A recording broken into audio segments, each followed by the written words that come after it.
बेटे तो एक नया topic location of void in crystal. Location of void in crystal, crystal के अंदर वॉइड की बेसिकली लोकेशन क्या होती है।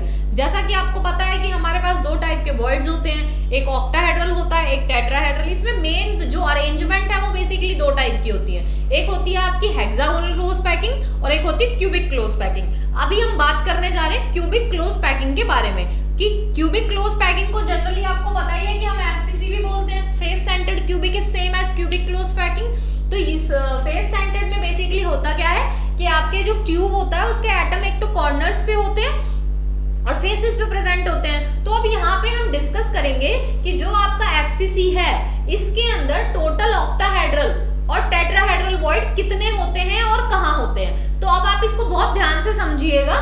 देखिए जैसे मैंने ये क्यूब लिया, इस क्यूब में हमारे पास 8 कॉर्नर पे एटम है और 6 फेस पे हैं।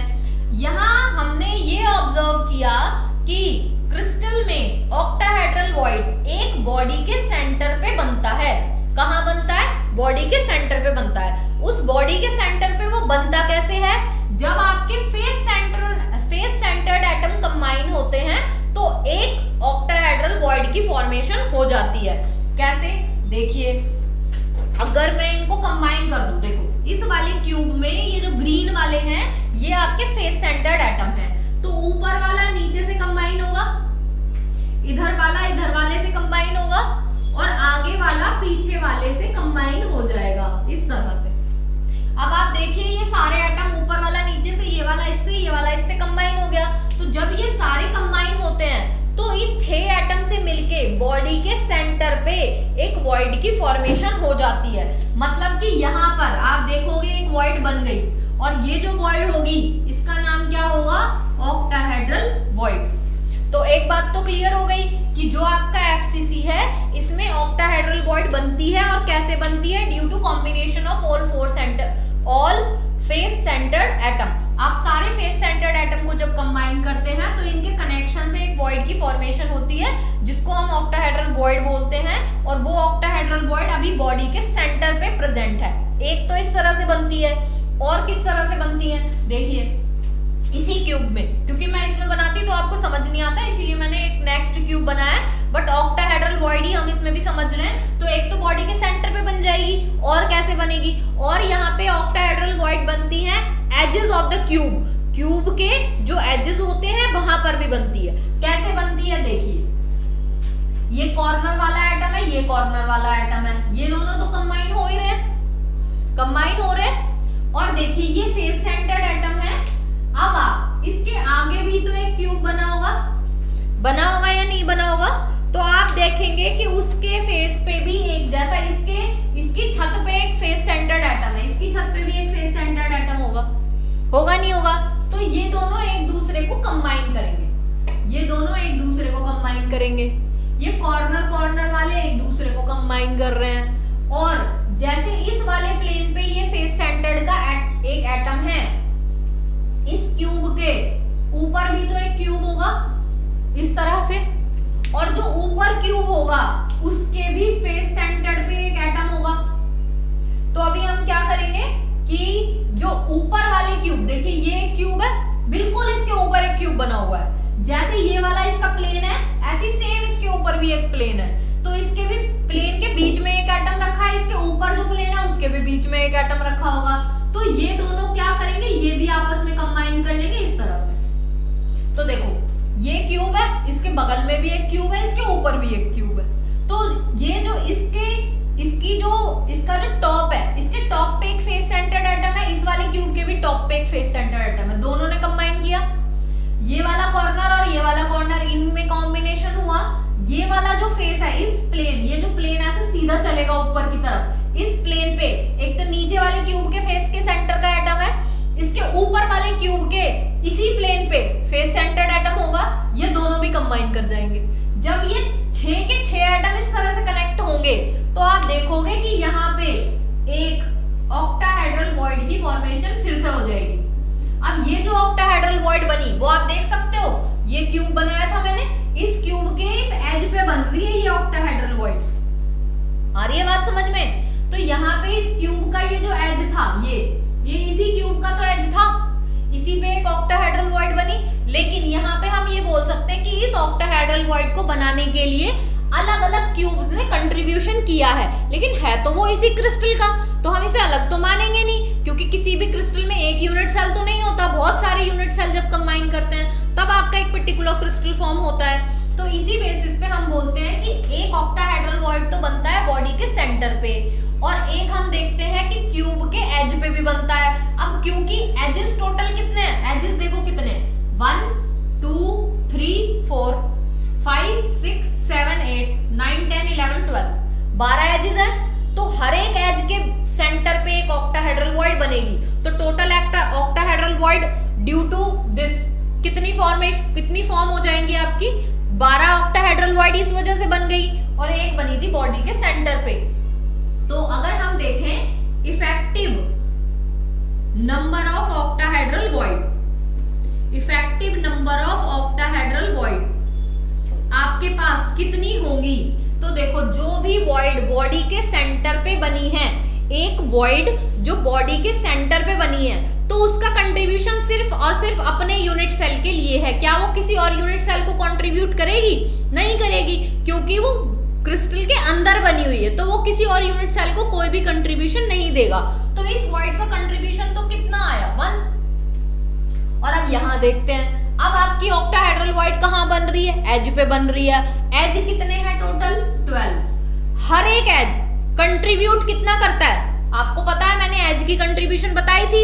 एज की कंट्रीब्यूशन कितनी है, 1/4, तो 12 इंटू 1/4, तो ये कितना आएगा, 1 + 3, it's come out to be 4, यानी कि total number of octahedral void in cubic close packing is equal to 4। इतना तो क्लियर हुआ। अब आगे बढ़ते हैं, अब हम बात करते हैं टेट्राहेड्रल वॉइड की। तो अब टेट्राहेड्रल वॉइड सीसीपी में कहां बनते हैं, कितने बनते हैं और कैसे बनते हैं, उसको समझते हैं थोड़ा सा। देखिए, जैसे कि ये वाला जो क्यूब है, इस क्यूब को भी मैंने एफसीसी बनाया है, फेस सेंटर्ड है, लेकिन मैंने इसके सारे फेस सेंटर्ड एटम नहीं बनाए ताकि आपको समझने में प्रॉब्लम ना हो।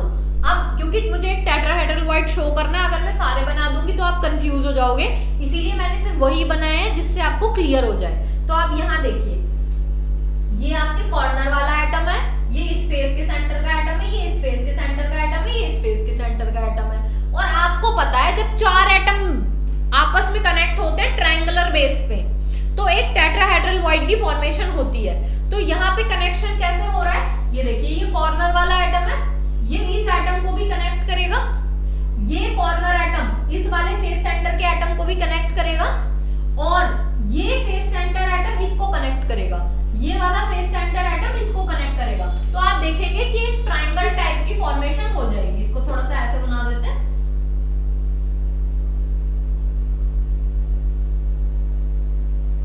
Is that clear? तो हमने क्या किया, एक कॉर्नर एटम लिया, इस कॉर्नर ने टॉप वाले फेस सेंटर एटम को कनेक्ट किया, अपने बगल वाले फेस सेंटर एटम को कनेक्ट किया, और इन दोनों फेसेस ने सामने फ्रंटल फेस को कनेक्ट कर लिया।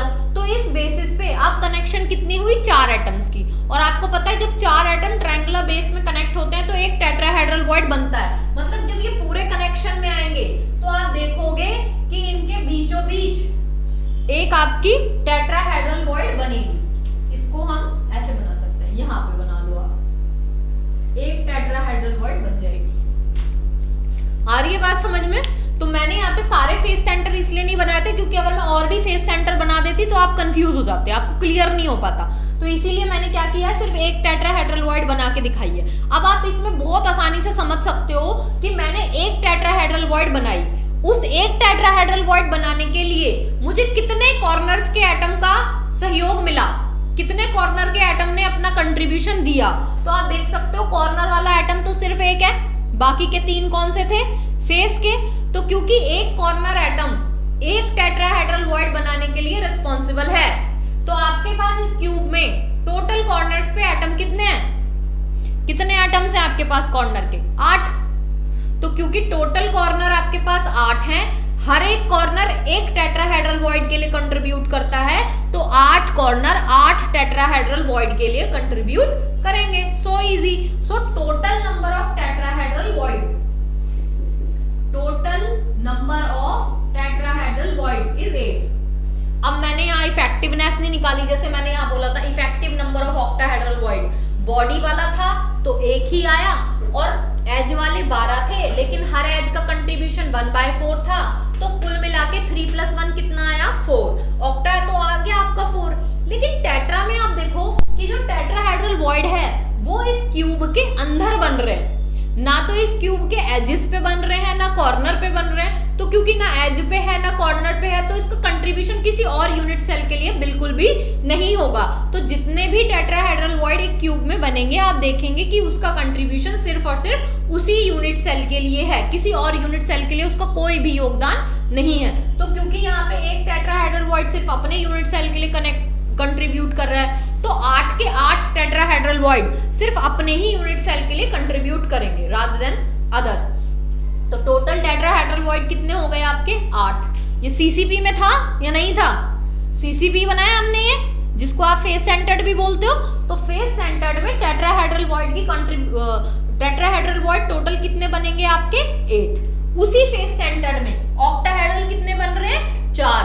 तो अगर आपको बोला जाए कि सीसीपी या एफसीसी में टोटल वॉइड्स कितने होते हैं, तो हमने बोला 8 तो टेट्रा है और 4 क्या है आपके octa. So total number of void कितने हो गए 8 + 4 = 12। So total number of void जिसमें हम ऑक्टा और टेट्रा दोनों को कंबाइन कर रहे हैं, तो कितना आएगा 8 + 4 = 12। तो ये हमने बात करी सीसीपी में टोटल नंबर ऑफ वॉइड्स के बारे में, जिसमें हमने दोनों को डिस्कस किया, octahedral void plus tetrahedral void. इसके बाद मैं आपको नेक्स्ट क्लास में बताऊंगी कि हेक्सागोनल क्लोज पैकिंग में टोटल नंबर ऑफ वॉइड्स कितने होते हैं।